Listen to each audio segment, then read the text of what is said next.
tani waa lacagta dollarka waa lacagta rasmiga ah ee wadanka Mareykanka sidoo kale waxay wadamada qaarkood u tahay lacagtooda rasmiga ah oo ay kamid yihiin Soomaaliya, Cambodia iyo wadamo kale oo fara badan waxaana loo isticmaalaa ganacsiga caalamiga ah ee adduunka ka dhaca iyo kala iibsiga badeecooyinka maxaa sababay in dollarku awoodda intaas leeg yeesho su'aashaas iyo kuwa kale oo badan waxaan kaga jawaabi doonaa muuqaalkeena maanta fadlan ha ilmaamin inaad ku soo biidho channelkeena subscribe-na tiraahdo Ramadaan Mubaarak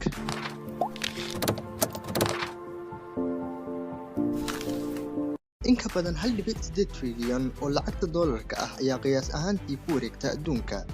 waxa kale oo la rumaysan yahay in 3 meelood 2 meelood lacagta $100 ah iyo kala bar lacagta $50 ah in lagu isticmaalo Mareykanka dibadiisa inaheeduna yahay adduunka daafihiisa ay ku shaqayso waxayna lacagta dollarku noqotay lacagta ugu kalsoonida badan wadamada adduunka iyo shirkadaha ganacsiga caalamiga ah iyadoo uu saameeyo cudurka corona hanti fara badan oo trillions gaaraysa haddana wax saameyn ah kuma uusan yeelan qiimaha dollarka marka dhinac laga eegana waxa dollarku kadmaa qiimo ka badan 4% lacagta eurada poundka yenta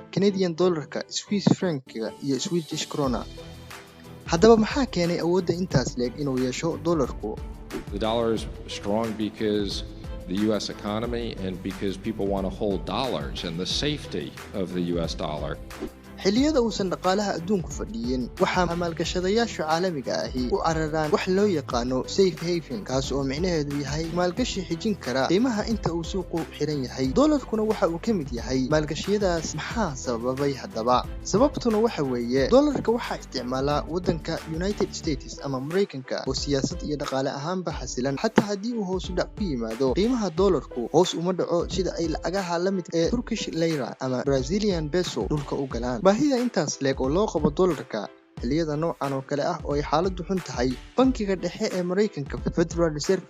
ayaa mas'uul ka ah siideynta lacagaha sidoo kalena miisaamida lacagaha la soo saarayo yareeyana xaddiga lacagta tusaale ahaan xilligan aan maanta ku jirno oo dhaqaalaha adduunku coronavirus leeyay waxa uu bankiga Mareykanku sameeyaa kala bedelashada lacagaha isagoo la kala bedelanaya wadamada qaybtood si uusan u yaraan dollarku kuna filnaado adduunka intiisa kale si loogu ganacsado tanina waxay sahlaysaa inuusan dollarku yeelan sidoo kalena su'aasha isweydiinta mudan ayaa waxay tahay sidee ayuu dollarku u noqday lacagta koowaad uguna muhiimsan adduunka xilliyadii hore waxay wadamada soo kobcaya intooda badanna Yurub ku yaala isticmaali jireen dahabka si loogu ganacsado laakiin muddo kadib ayaa waxay u bedeleen warqadan lacagta ah ee la isticmaalo si loogu ganacsado ugu dambeyntiina dollarka Mareykanka oo uu dahabku ku lamaan yahay ayaa ka saramaray lacagihii adduunka oo uu ka mid yahay British pound-gu xilligii dagaalkii labaad ee adduunka ayaa Mareykanku hubiyay sanad fara badan waxa uu ka gatay wadamadii xulafada ahaayeen dahab ahaanna u qaatay waxa uu gaaray heer 1947 uu Mareykanku haystay 70% dahabka adduunka taas oo sababtay in 44 wadan oo la xulufo ah isku yimaadaan 1944 Bretton Woods kuna saxiixaan in lacagta adduunka looga dambeeyo Mareykanka taas oo laga waday xilligaas dahabka mar allaale iyo markii bangiyadu soo ceshteen kaydkoodii ayaa dollarka dib loogu bedelay dahabkii taas oo sababtay walwal laga qabo xasiloonida dollarka maadaama dadku isticmaali jireen dahabka waxaana dollarka shaaciyay markii uu madaxweynaha Mareykanka xilligaas 1970yadii Richard Nixon uu ku adkeeyay in dahabka lagu bedelo dollar taas oo adduunka ama kaagiyo yaab ku riday markaas ka bacdina waxa bilowday wax lagu yiraahdo afka qalaad free flow exchange rate oo micnaheedu yahay dahabku inuusan miqyaas ku noqon kala bedelashada lacagaha ee uu xajmiga suuqu saameynayo kala bedelashada lacagaha ama foreign exchange-ga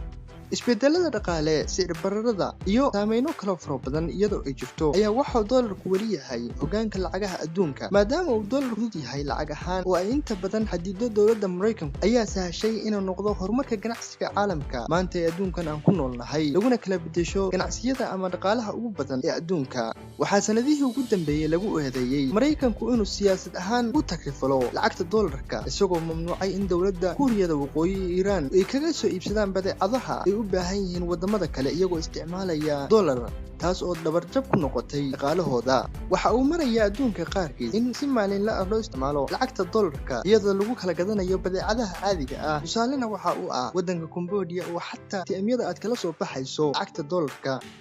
waxa dollarka lagu kala bedeshaa biraha tamarta wax soo saarka beeraha haddaba aan u soo qaadano tusaale sida uu u saameeyo doolarnacsiyada maalinlaha ah ee adduunka. waxaad ka soo qaadaa in shirkad iibinaysa dhagxaanta qaaliga ah ay rabto inay gado mid ka mid ah badeecadaheeda una iibgeyso shirkad ay leedahay Canadian. marka ay shirkadda Canadian-ku lacagta waddanka Canada ee Canadian dollar-ka siiso, waxay ku jawaabaysaa shirkadda Hindian-ku garan maayo qiimaha ay ka joogto suuqa caadiga ah. si la mid ah ayuu dhahayaa, aniga laftirkaygu lacagta ruubiga i anfici mayso. waxaana xaalku noqonayaa inay isugu yimaadaan meel dhexe oo isticmaalaan lacagta dollarka kuna kala bedeshaan badeecadooda. lacagta dollarka ayaa haddana waxaa loo sii bedelayaa ruubi, halkaas oo imaanaysa foreign exchange ama kala bedel lacag qalaad oo aad u fara badan. haddaba daawada ma isweydiisay sababta wadamada lajaanka ah ee dhaqaale ahaan sida Mareykanka u xasiloon, siyaasad ahaanna u xasiloon, ay lacagtoodu qiimaha dollarka gaareen? tusaale ahaan waddanka Switzerland oo isticmaala Swiss franc, marka aan eegno tirada dadka ku nool waddanku waxa uu gaarayaa ilaa 8 milyan, halka tirada dadka ku nool waddanka Mareykanku ay kor u dhaafayaan 326 milyan. marka aan sidoo kalena bedelno lacagaha caalamka ee bangiyada caalamiga ah, dollarka Mareykanka kaliya ayaa wuxuu yahay 61%, yuuraduna waxay tahay 21, lacagta yen-ku waa 6%, pound-kuna waa 5% ugu yaraan.